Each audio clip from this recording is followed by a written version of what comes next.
Alhamdulillah, piye piye. Sehat-sehat aja Mas. Alhamdulillah. Piye nek opo iki? Ini loh Mas, aku harus takut.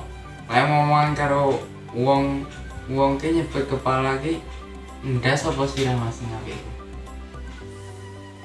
Balik ngomong karo wong ya nyebut kepala iki ya tetep sirah.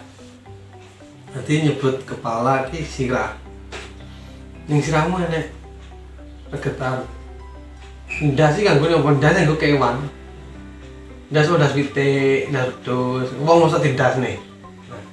Jadi lek omongan karo wong tetep sirah gitu.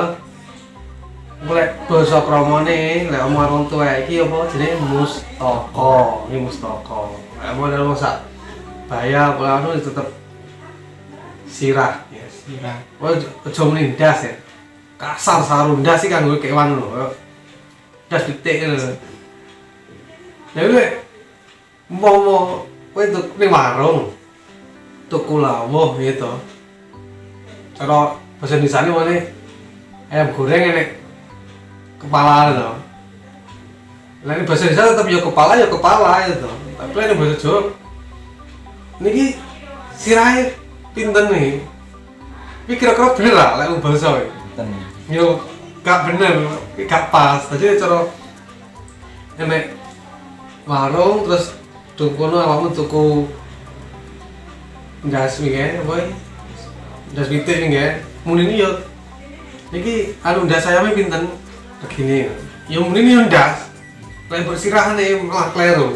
Sirah kanggone menungso. Ya tapi lek dia mau karo wong tetep sirah.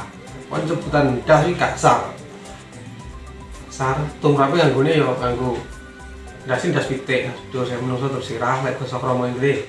Apa mustaka. Rene dekone Wes Mas.